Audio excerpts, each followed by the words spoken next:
할렐루야. 하나님이 함께 하시는 은혜와 평강이 오늘도 주 앞에 나와 예배 드리시는 여러분 모두에게 충만하기를 기원합니다.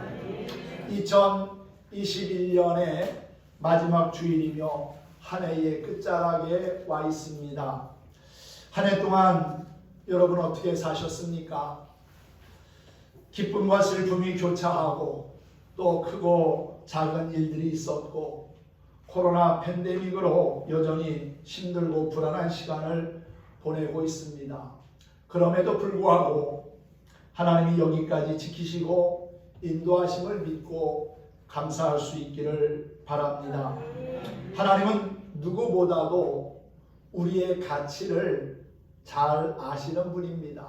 그래서 독생자 예수 그리스도를 우리에게 보내주셨고 구원함을 얻게 하신 것이지요. 조금 부족하고 연약해도 다듬어서 쓰시고 또한 소중한 존재로 살아가도록 인도해 주신다는 사실입니다. 오늘 송년주일로 예배를 드리면서 하나님은 나의 가치를 아신다 하는 제목으로 은혜를 나누고자 합니다. 한 제자가 스승에게 이런 질문을 했습니다. 선생님, 오랜 세월 동안 수련을 하였지만 아직도 인간의 진정한 가치를 모르겠습니다. 그러자 스승은 제자에게 번쩍이는 보석 한 개를 주면서 말했습니다. 시장에 가서 이 보석의 값을 알아보거라. 어떤 값을 사람들이 부른다 해도 이 보석은 팔지 말고 사람들을 만나 보고 오라고 했습니다. 제자는 제일 먼저 과일 가게를 들렸습니다. 그는 보석을 과일 가게 주인에게 보여주며 물었습니다. 제가 이 보석을 가지고 있는데 당신은 이 보석에 대한 대가로 나에게 무엇을 주시겠습니까? 그랬더니 주인은 사과 2개쯤이면 적당할 것 같습니다 라는 대답을 했어요. 그 다음에는 채소 가게로 갔습니다. 그리고 똑같이 물었습니다. 그랬더니 그 주인은 배추 2포기 정도면 어떻겠습니까? 라는 대답을 했습니다. 이번에는 대장간으로 갔습니다. 대장장이는 평소에 보석에 대한 관심이 많았기 때문에 꽤 많은 돈을 준다고 제안했습니다. 제자는 몇 군데를 더 돌아다니다가 한 보석상 앞에서 걸음이 멈추었습니다. 보석상 주인은 보석을 이리저리 살피더니 이 보석 어디서 났습니까? 이것은 값으로 매길 수 없는 정말 아주 귀한 겁니다. 가치가 있는 겁니다 라고 대답을 했어요. 제자는 보석을 가지고 다시 스승에게로 돌아옵니다. 그리고 그간에 있었던 일들을 스승에게 설명을 했습니다. 그러자 스승이 이제야 자네는 인간의 진정한 가치가 무엇인지 알게 되었네. 사람은 자기 자신을 하찮은 사과 2개에 그리고 배추 2포기에 또는 얼마의 돈에 팔아 넘길 수도 있지만 원한다면 돈으로 따질 수 없을 만큼의 고귀한 존재로 자신을 만들 수도 있지. 그리고 그 모든 것이 자신이 어떻게 생각하고 행동하느냐에 달려있다고 말해 주었다고 합니다. 자기 자신을 어떻게 생각하느냐 하는 것이 중요하다는 것이지요. 자신이 소중한 가치가 있음을 인정하고 그것을 깨달아야 한다는 겁니다. 나는 아무런 가치도 없고 소용도 없다고 부정적인 생각에 사로잡혀 살면 안 된다는 거지요. 자기 자신을 어떤 사람으로 인식하느냐에 따라서 그의 인생이 달라질 수 있다는 것입니다. 만일 스스로 자기 자신을 나고자나 실패자로 생각하면 정말 나고자 실패자의 인생을 살 수밖에 없습니다. 만일 우리가 스스로 사과 2개 정도의 가치밖에 되지 않는다고 생각하면 사과 2개 정도의 가치만을 가지는 삶을 살게 될 겁니다. 하지만 반면에 스스로 자기 자신을 세상의 그 어떤 보석과도 바꿀 수 없는 하나님의 고귀한 자녀로 생각하면 보석과 같이 빛나는 하나님의 소중한 자녀로서의 삶을 살아가게 될 것이라는 사실이지요. 실력이 있는 어떤 한 청년이 입사 시험을 보는데 자꾸만 떨어지는 겁니다. 그래서 상담자를 찾아가서 상담을 하게 됐습니다. 상담을 통해서 발견한 그의 문제점은 취업의 결정권이 회사 쪽에 있다고 생각하는 데 있었음을 알게 됩니다. 그는 자기 자신이 부족한데 면접해 주는 것만으로도 행운이라고 생각을 했다는 것이지요. 그러다 보니까 자기가 면접관들의 눈에 자신감이 없어 보이고 또한 부족한 사람으로 보여졌다는 겁니다. 그런데 이 청년은 상담자와 이야기를 나눈 후에 자신의 태도를 바꾸게 됩니다. 나는 좋은 사람이다. 나는 실력이 있는 사람이다. 나는 이 회사에 필요하고 또 좋은 일꾼이 될 수 있다는 그러한 마음을 갖기 시작하면서부터 그의 모든 행동과 말이 달라지기 시작했다는 것이지요. 결국 이러한 태도의 변화로 그 청년은 원하는 직장에 좋은 성적으로 취직할 수 있게 되었다고 합니다. 이것은 무엇을 말하는 것입니까? 자신의 가치를 아는 것과 긍정의 생각을 가지고 살아가는 것이 중요하다는 것이지요. 우리는 엄청난 가치가 있는 존재라는 사실을 기억해야 합니다. 천하보다도 귀한 것이 인간의 생명이지요. 하나님께서는 독생자 예수 그리스도를 대신 죽게 하실 정도로 우리를 아주 가치 있는 존재로 만드셨습니다. 그냥 아무렇게나 만들어진 존재가 결코 아니라는 거예요. 다윗은 시편 139편에서 이러한 고백을 했습니다. 내가 주께 감사하오면 나를 지으심이 기묘하심이라. 예전에 가지고 있었던 성경에는 신묘 막측하심이라 라고 그렇게 기록되어져 있습니다. 대단하고 아름답게 하나님께서 우리 인생을 만드셨다는 고백입니다. 이러한 다윗의 고백이 오늘 예배 현장에 있는 우리 모두의 고백이 되면 좋겠습니다. 하나님께서는 우리 한 사람 한 사람을 정말 세상 무엇과도 바꿀 수 없는 소중한 존재로 만드셨습니다. 그리고 우리를 향한 기대를 가지고 계십니다. 최선을 다하여 멋진 작품을 만든 장인이 자기가 만든 작품을 아무렇게나 방치하지 않는 것처럼 하나님께서는 우리를 가장 귀한 존재로 지으셨을 뿐만 아니라 우리를 소중히 여기신다는 겁니다. 우리를 지켜보고 계시고 또한 우리의 가능성을 보고 계시다는 사실이지요. 오늘 본문 말씀에 보면은 기드온이라는 사람이 소개되고 있습니다. 이 기드온은 밀 농사를 짓는 평범한 농부였습니다. 그런데 하나님께서 이 기드온의 가치를 보셨습니다. 그의 미래를 보셨다는 거지요. 그래서 하나님께서는 당신의 천사를 보내어 말씀하셨습니다. 12절의 말씀을 한번 보시기 바랍니다. 여호와의 사자가 기드온에게 나타나 이르되 큰 용사여 여호와께서 너와 함께 계시도다 하매 그랬지요. 하나님의 사자는 기드온을 보자마자 큰 용사라고 부르셨습니다. 이때 기드온은 얼마나 놀랐는지 모릅니다. 왜냐하면 그는 누구보다도 겁이 많은 사람이었기 때문입니다. 11절 말씀을 한번 보십시오. 여호와의 사자가 아비에셀 사람 요아스에게 속한 오브라에 이르러 상수리 나무 아래에 앉으니라. 마침 요아스의 아들 기드온이 미디안 사람에게 알리지 아니하려 하여 밀을 포도주 틀에서 타작하더니 그랬죠. 기드온이 밀을 타작하는데 어디에서 타작하고 있습니까? 포도주 틀에서 밀을 타작하고 있습니다. 이상하지 않습니까? 타작은 넓은 마당 같은 데서 해야 되는데 기드온은 지금 좁은 공간 안에서 밀을 타작하고 있다는 겁니다. 그것은 미디안 사람들이 두려웠기 때문이라는 것이지요. 사사기 6장 1절에 보면은 이런 말씀이 있습니다. 이스라엘 자손이 또 여호와의 목전에 악을 행하였으므로.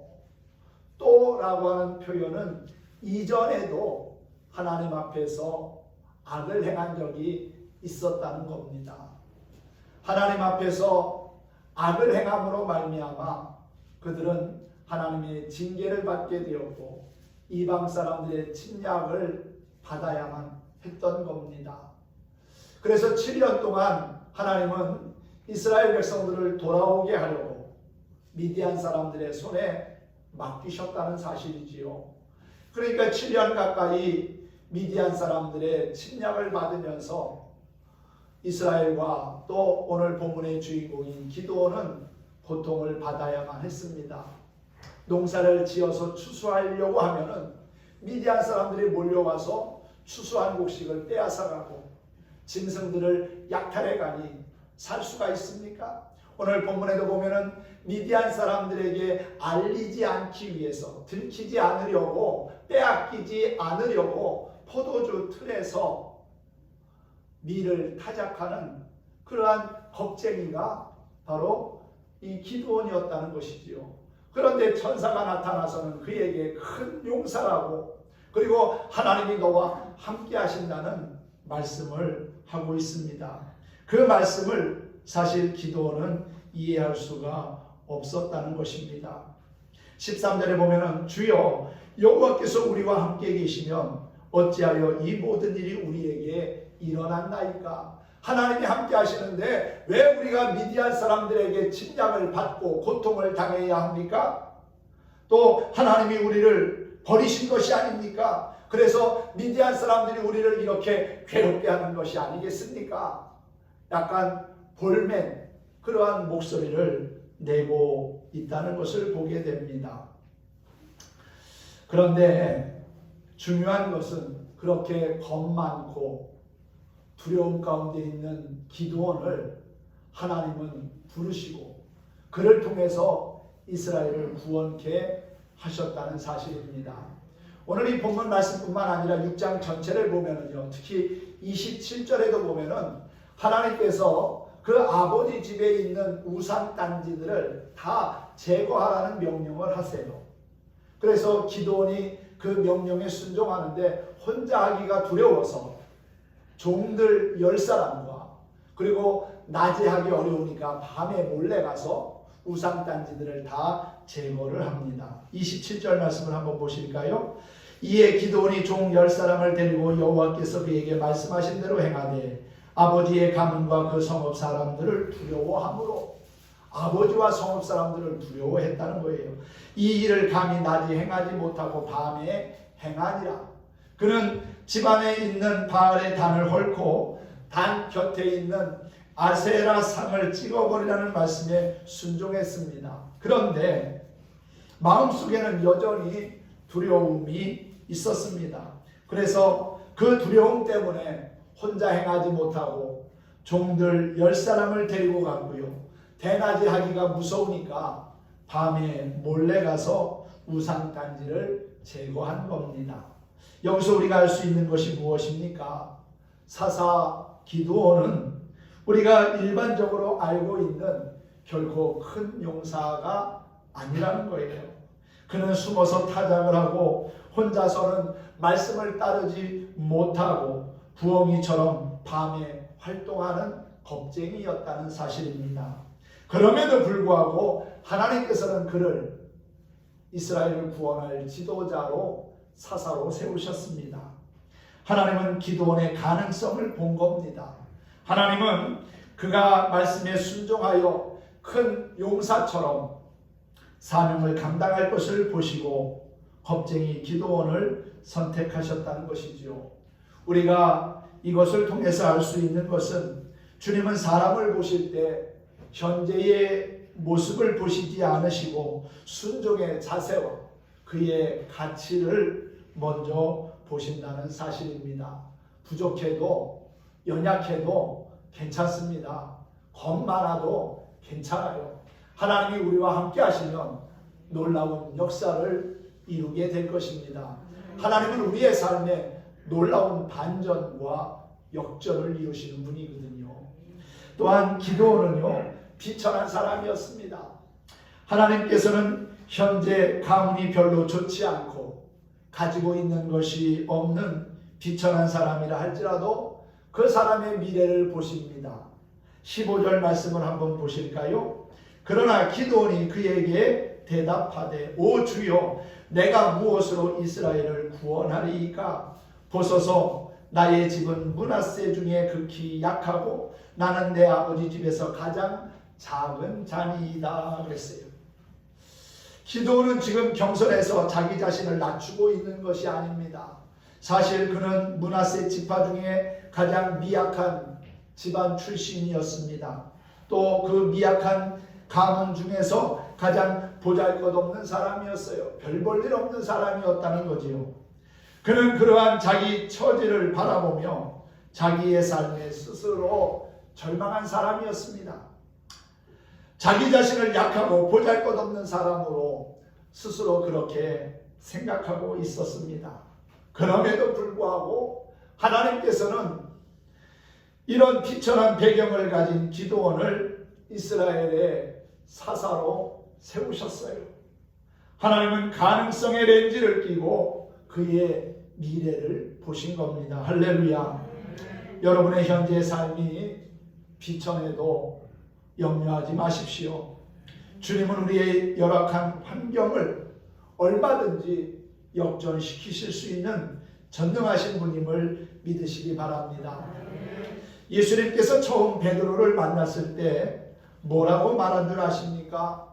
요한복음 1장에 보니까 예수님께서 내가 요한의 아들 시몬이니 장차 게바라 하리라 하는 말씀을 하셨어요.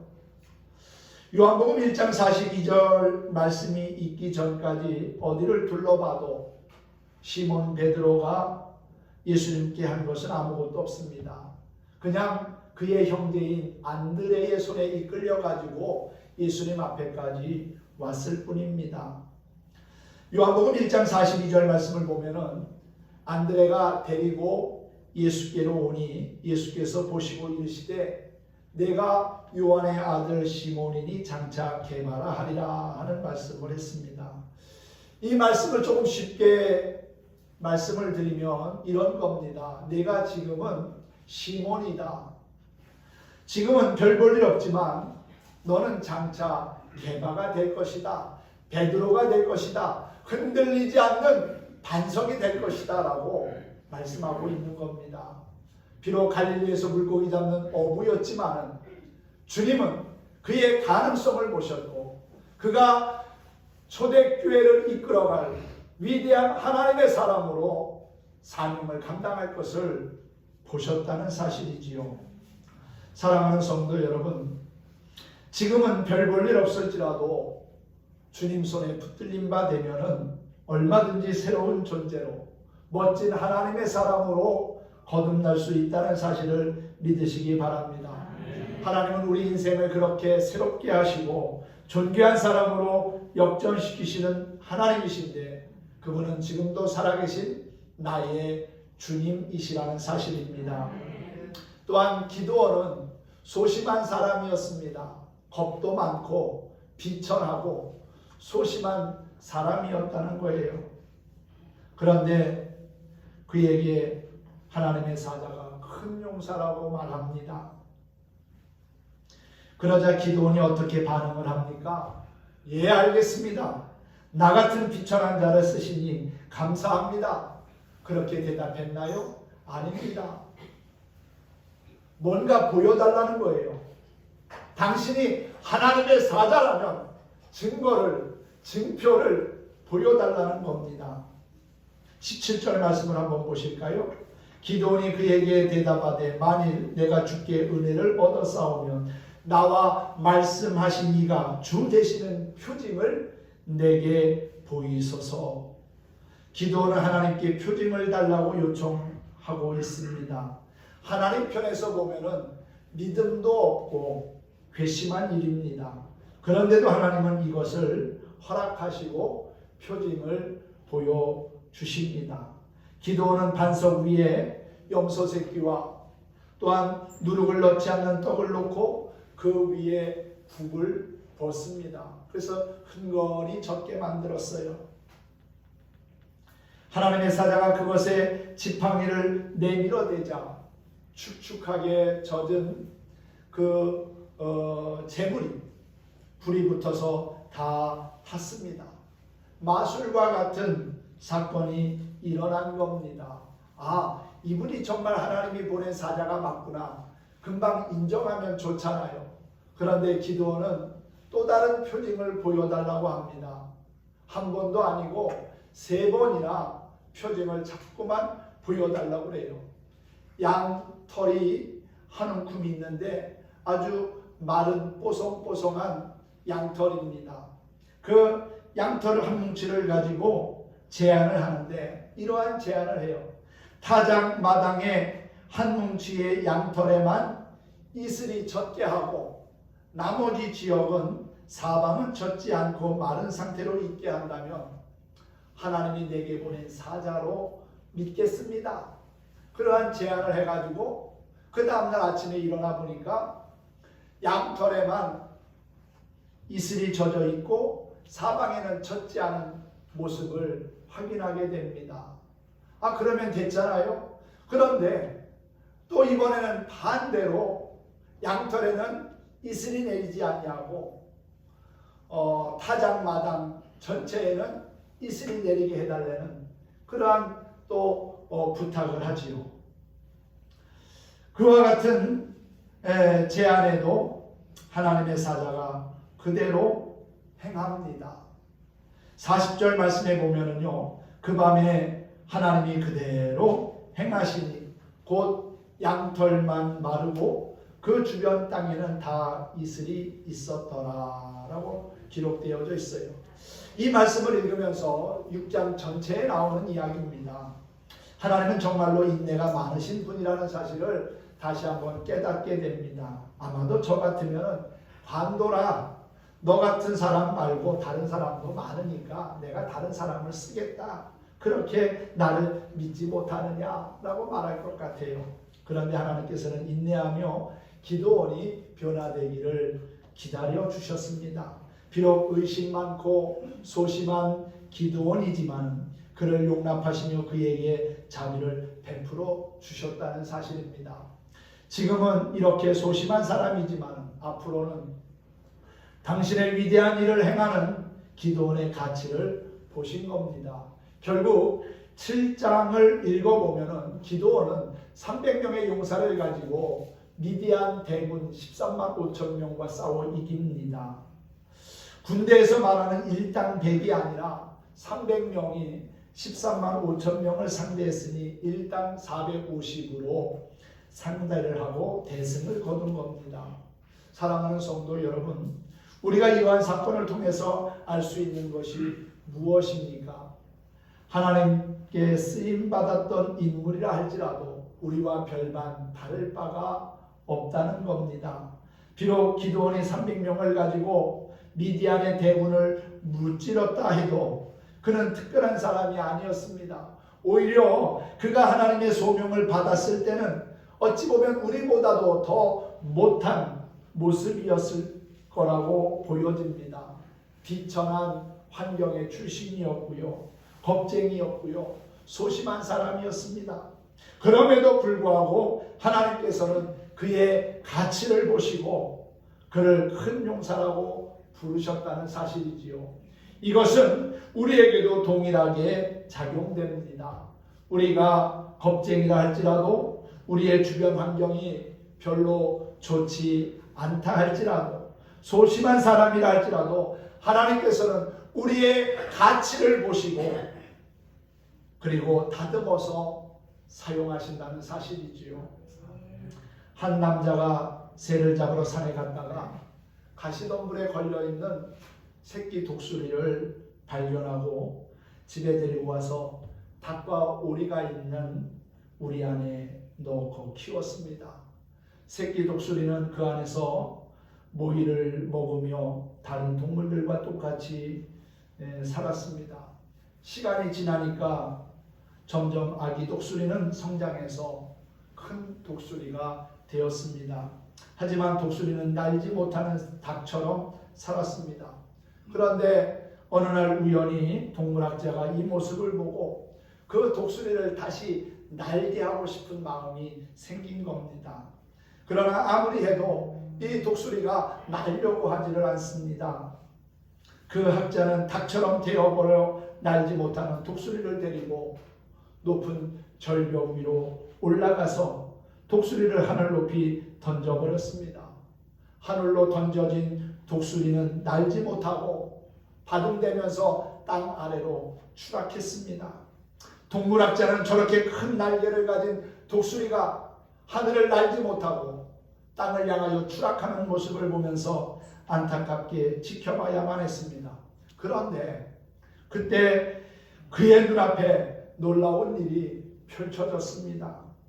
땅바닥을 향하여 떨어지던 독수리가 푸드덕 푸드덕 하면서 수차례 날개짓을 하더니 마침내 하늘 높이 날기 시작한 것이었습니다. 그 안에 있었던 독수리의 본능을 깨운 거지요. 여러분, 우리 안에 잠자고 있는 본능을 깨워야 합니다. 나는 하나님의 소중한 사람이라고 하는 가치를 회복할 수 있어야 합니다. 나는 안 된다, 못한다, 할 수 없다라고 하는 부정적인 생각을 버리고 나는 하나님의 존귀한 일꾼이요 하나님의 자녀이고 천국 백성이라고 하는 자존감을 가져야 한다는 것이지요. 하나님은 그 우리의 가치를 아셨기에 결국은 독생자 예수 그리스도를 이 땅에 보내셨고 우리를 위하여 피 흘려 죽게 하신 것이 아닙니까? 우리의 가치가 별 볼 일 없었다면 독생자 예수 그리스도를 이 땅에 보내신 이유가 없었겠지요. 하지만 우리의 가치가 소중함을 하나님은 아셨기에 독생자를 이 땅에 보내셨고 우리로 하여금 구원과 영생을 얻게 하신 겁니다. 하나님은 우리를 그냥 아무렇게나 만들지 않았습니다. 시시하게 만들지 않았다는 거지요. 다른 피조물과 달리 당신의 형상대로 손으로 빚어서 우리를 만드셨고 또한 하나님과 교제할 수 있는 존재가 되게 하셨습니다. 그리고 우리를 택한 족속으로 왕같은 제사장으로 그리고 거룩한 나라가 되게 하셨지요. 우리는 하나님의 백성이며 하나님의 자녀입니다. 그런데 아직까지도 주인이 던져주는 모이만 쪼아먹는 닭같은 삶을 살고 있지는 않습니까? 하나님은 우리 안에 능력이 있다고 말씀하시며 큰 용사로 만들어주셨는데 우리는 할 수 없다고 능력이 없다고 볼멘 소리만 내고 있지는 않습니까? 하늘과 땅에 있는 모든 권세를 가지신 주님이 나의 가치를 아시고 지금도 변함없이 성령으로 함께 하심을 믿으시기 바랍니다. 성경에 나오는 모든 위대한 사람들이 가진 공통점이 있다면 하나님이 자기와 함께 하심을 믿고 하나님의 인도하심에 순종했다는 겁니다. 오늘 기도원을 찾아오신 하나님도 내가 너와 함께 하겠다는 약속의 말씀을 하셨습니다. 이 함께 하시겠다고 하는 약속은 아브라함에게도 모세에게도 엘리야에게도 또 오늘을 살아가는 우리에게도 동일하게 말씀합니다. 하나님이 우리와 함께 하시면 능치 못함이 없습니다. 하나님이 함께 하시면 우리는 정말 소중한 가치를 지닌 존재로 일생을 멋지게 살아갈 수 있는 것이지요. 여러분, 오늘 우리가 말씀을 마치면서 여호와는 내게 복을 주시고 또한 은혜 주시고 평강 주시기를 원하노라 라고 하는 찬양을 함께 부르면서 말씀을 마치려고 합니다. 함께 찬양해 보도록 하겠습니다. 하나님은 나의 가치를 아시고 나에게 이러한 은혜를 베푸시기를 원하시는구나, 나에게 이러한 평강 주시기를 원하시는구나 하는 것을 한번 생각하면서 찬양하면 더 은혜가 될 줄로 믿습니다. 함께 찬양하겠습니다.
예, 그렇습니다.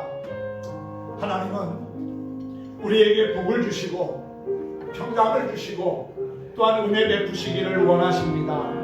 우리를 축복하시고 또한 지금까지 함께 하신 하나님께 감사하면서 한 해를 잘 마무리하고 2022년 새해를 기쁨으로 맞이할 수 있는 우리 모든 성도들 되시기를 예수님의 이름으로 축원합니다. 축복합니다.